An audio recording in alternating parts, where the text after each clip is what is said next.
અમદાવાદના બાપુનગરમાં આવેલી કાકડિયા હોસ્પિટલની બેદરકારીથી દર્દીનું મોત થયાનો આરોપ લાગ્યો છે। અમરાઈવાડીના પરિવારે હોસ્પિટલના ડોક્ટર હિતેન બારોટ અને ડોક્ટર અભિમન્યુ સામે બેદરકારીનો આક્ષેપ કર્યો છે। તબીબોની ભૂલના લીધે અરવિંદ પરમાર નામના દર્દીનું મોત થયું। પરિવારે આરોપ લગાવ્યો છે કે અરવિંદભાઈને ગેસની તકલીફ થતા સારવાર માટે કાકડિયા હોસ્પિટલ લઈ જવાયા હતા, જ્યાં ડોક્ટરોએ અરવિંદ પરમારને હૃદયરોગનો હુમલો આવ્યો હોવાની જાણ કરી અને તાત્કાલિક સ્ટેન્ડ મૂકવા માટે ઓપરેશન કરી નાખ્યું। ઓપરેશન માટે તબીબોએ આયુષ્માન કાર્ડ પણ મંગાવ્યું હતું। ઓપરેશન કર્યાના માત્ર 1 કલાકની અંદર અરવિંદભાઈનું મોત થઈ ગયું। મૃતકના પત્ની અને મૃતકના ભાઈએ જણાવ્યું કે તબીબોએ તેમની સામે કબૂલ્યું હતું કે ઓપરેશન દરમિયાન ભૂલથી એક નસ ફાટી ગઈ છે। ડોક્ટર હિતેન બારોટ અને ડોક્ટર અભિમન્યુ સામે પરિવારે પોલીસમાં ફરિયાદ પણ નોંધાવી છે। મૃતકના ઘરમાં માતા, પત્ની અને ભાઈ રહે છે। પરિવારનું ભરણ પોષણ કરનાર પુત્રના અકાળે મોતથી પરિવાર માથે આફત આવી પડી છે।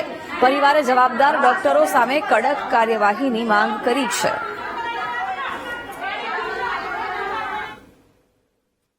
ડોક્ટર હતા ને એમને બતાવવાનું હતું, એટલે એમને અમે ફાઇલ બતાવી। ખાલી આમ ફાઇલ બતાવીને કે અમને તો બે એટેક છે, કે ચલો તાત્કાલિક આઈસીયુમાં લઈ લો એમ। અરે પણ સાહેબ, મારો ભાઈ તો હું ચાલીને હંગાત અમે આવ્યા છે બે ભાઈ એમ, અને તમે એટેક નું કહો એમ। એ કે અમે સાફ કરીને પાછળ સ્ટેન્ડ મેળવી છે, અને આ થોડું અગાડીથી કે જે એને વિમાન ઉતાર્યું હતું, આમ એ વિમાન ઉતાર્યું એ સાઈડમાં ને અહીં અટકાઈ ગઈ। એટલે મેં પૂછ્યું સાહેબ, કીધું આ કેમ અહીંથી અટકાઈ જઈએ અને જગ્યા બતાવે છે આમ, એટલે કે અમારાથી એ નસ ફાટી ગઈ છે એમ। એટલે મેં કીધું શું કહો સાહેબ તમે એમ, કે નસ ફાટી ગઈ એમ હૃદયની, તો એટલે કે હવે તમે અત્યારે હે ને કે વધારે બોલશો ને, અત્યારે એમને સારવારમાં લઈ જવાના કે તાત્કાલિક, ચલો કે તમે અત્યારે કે આ બધી વાતો ચર્ચા ના કરશો। હા, પેલા ફાટી ગઈ હતી, આ લોકોએ પેલા ફાડી દીધી, એટલે કે અમે એને હે ને સજેશન કરી દીધી છે કે એમ આ નસનું કે, એટલે કોઈ ચિંતા જેવું નથી કે એમ। એટલી વારમાં આઈસીયુમાં લઈ જાય એટલે મેં કીધું સારું મને તો આવવા દો, મને જવા જ ના દીધો અંદર એમ। અને એટલી વારમાં તો પાછળથી એ ડોક્ટર આયા, મને કે આ બાજુ આવો ચંદ્રકાંતભાઈ। એટલે મેં કીધું શું હોય, મને કે જો અહીંથી તો આપણે એમને બોલતા ચાલતા લઈ ગયા હતા, અહીં અંદર આઈસીયુમાં લાયા પછી સિરિયસ કેસ છે કે એમ।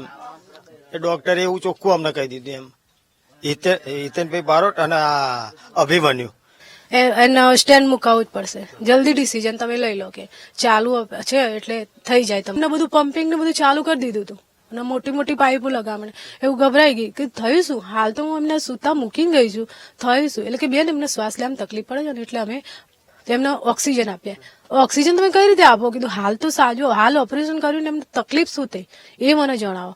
તો હું જતી નહોતી, પછી મારા ઘરવાળાને મેં પગ જોયા, પરાળે મને ધક્કા મારીને બહાર કાઢતા હતા, છતાંય મેં જઈને પગ જોયા, મેં પગ ઠંડા બળફ થઈ ગયા છે। આ દિયને કહ્યું ને કે એમને દુખે છે, એટલે આમને પૂછપરછ કરી, એટલે પછી ડોક્ટરને પૂછ્યું કે કેમ દુખે, એટલે પછી ડોક્ટરે કીધું કે મારાથી નસ ફાટી ગઈ છે કોમ્પ્યુટર।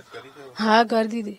તો ચાલતો જો હો, ત્યાં ગાડીએ હેડ્યો હો, ચાલ્યો હો, બોલ્યો હો, વાતો બે ભાઈએ કરી, વહુને વાતો કરી, અને ઘડી પછી આ કાંડ થઈ ગયું, ચમ બન્યું એનું શું મારે કરવું?